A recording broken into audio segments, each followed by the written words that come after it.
This is Radio Now 95.3 FM. Come for the news, stay for informed conversations.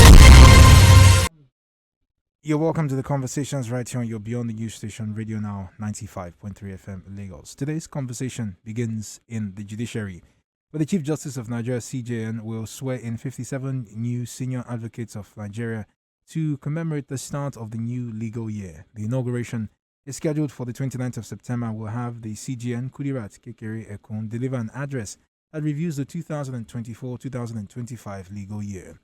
Joining the conversation to speak about expectations for the new legal year is Bulus Atsen. Mr. Atsen is a legal practitioner. Good morning, sir. Thank you for joining us on the conversation. Thank you for having me, Mr. Stephen.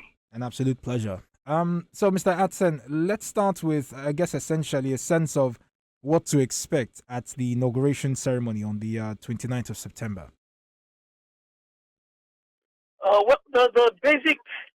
major thing to expect is the conferment of the rank of senior advocates of Nigeria to lawyers who have distinguished themselves in legal practice over the years. This year, we have 57 of them, and the occasion will be graced by organizations and represented rather by the president of the NDA, body of benchers, the Attorney General of the Federation, and a host of other distinguished personalities in the judicial system. It will be at the Supreme Court, and it will also commemorate the beginning of the new legal year, right. That is 2025 to 2026.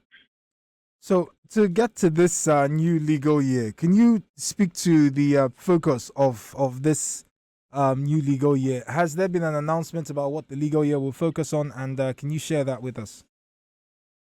At the moment, no. We can only speculate based on our understanding of the issues.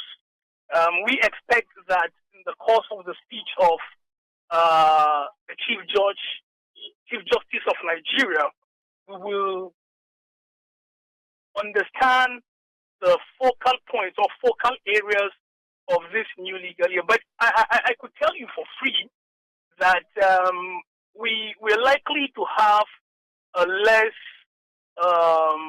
turbulent year, to the extent that there will be less political or electoral activities. Usually it's election that comes with so much judicial turbulence and all that.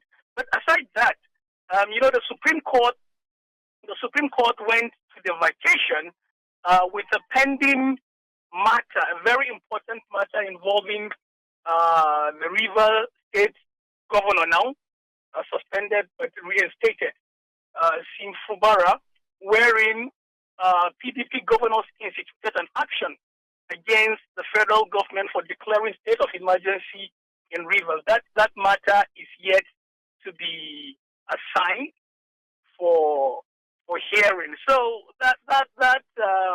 it's coming back to continue with that baggage, and we wait to see where that leads to. Well, you do make a very interesting point when you say that it's 2027. The coming legal year is not an election year, and that is quite correct. The next set of elections are going to happen in 2027. But in this particular conversation that we've just touched on, the case with River States and the PDP governors, I wonder if you can give us a sense, really, of what the judiciary is looking at in terms of being able to hear cases and deliver judgments within a much shorter time frame. And we do know that the saying is justice delayed is justice denied. So can you speak to us about that? So the PDP governor's case at the Supreme Court, in my view, cannot be used as a yardstick to determine or to measure the time frame within which cases of this nature are heard. And the reason is because you will recall the case that the Attorney General of the Federation filed with regards to local government autonomy.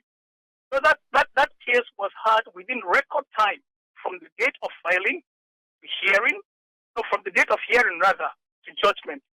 It was less than 40 days. Which other case? The case of currency renomination, currency redesign. Some governors instituted a matter at the Supreme Court, and the matter was heard within record time.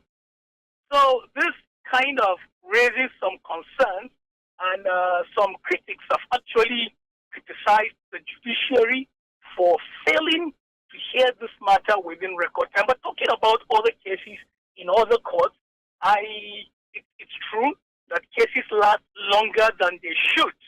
And that is largely due to the way the courts are structured. Judges still take cases in shorthand, and a whole lot of procedural bottlenecks that are impeding the speedy hearing of cases. A number of efforts have been made, one of which includes front-loading of documents, pre-trial conference, and a whole lot of that. But still yet, some challenges are still inherent in the system, which efforts are still being made to address them, but they are still there at the moment. Right. Well, Mr. Adson, thank you very much for your time on this conversation. Bulus Adson is a legal practitioner who joined us this morning. This is Radio Now 95.3 FM. Come for the news, stay for informed conversations.